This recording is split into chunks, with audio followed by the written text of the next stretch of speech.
Hello.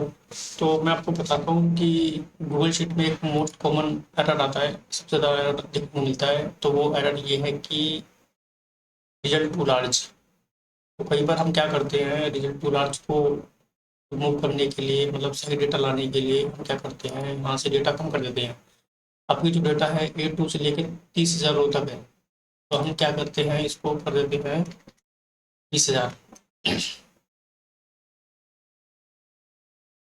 तो अभी data आ गया, लेकिन हमें तो जो ऊपर का डेटा 20,000 से ऊपर की रो का डेटा वो तो आया ही नहीं। तो उसको भी हमें लाना है। तो उसके लिए हम क्या करते हैं, सिंपल सा तरीका है। अभी देखेंगे, मैंने फिर से A2 से 30,000 कर दिया है।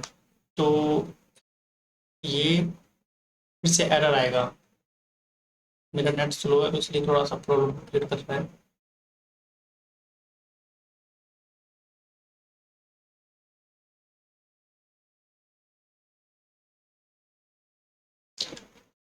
तो देखते हैं क्या होता है।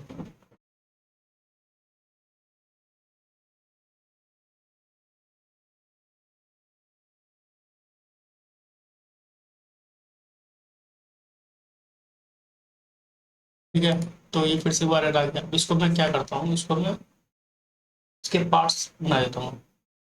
जैसे कि मैंने इतना डेटा ले लिया, इसमें मैं क्या करूँगा, इसमें मैं 20 टैग लगा दूंगा। 20 टैग लगाने का शॉर्टकट ये भी है, कर्ली ब्रेस से लगा दो और सेमीकोलन लगा दो और नीचे आके यहाँ से इस तरीके से कर दो।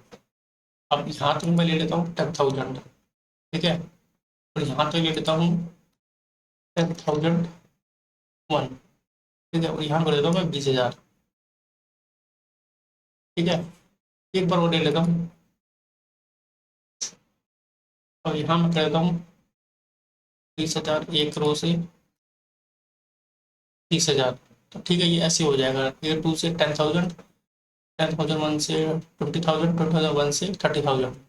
अब हम इसको एंटर करता हूँ।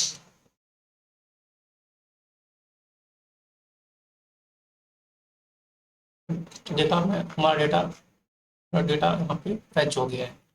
लास्ट तक देखोगे तो पूरा डेटा यहाँ पे हमारा आ गया है।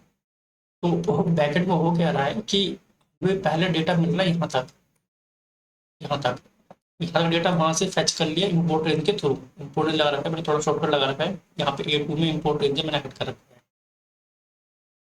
तो फिर उसके बाद क्या करता है फंक्शन, फिर दूसरा वाला चलता है, तीसरा वाला। आपने देखा होगा शुरू में यहाँ पे 3 लोडिंग आ रहा था, लोडिंग 1, लोडिंग 2, लोडिंग 3। इसका मतलब यह है, पहले ये यहाँ पे एक क्वेरी चलती है, फिर दूसरी क्वेरी चलती है, तीसरी क्वेरी चलती है और 1 मिनट आ जाता है। एक साथ डेटा लाने में इसको लोड होता है और वो कई बार रिजल्ट टू लार्ज होता है, वहाँ पे क्योंकि बहुत सारा डेटा है तो इसलिए मना कर देता है कि नहीं, इतना डेटा नहीं ला पाएंगे। इसीलिए ये तरीका है। तो देखिए अपने सिस्टम पे यूज करके, जब भी कभी आप इस तरह का एरर आपको मिले तो इस तरह सोल्व कर सकते हैं। ठीक है, थैंक यू।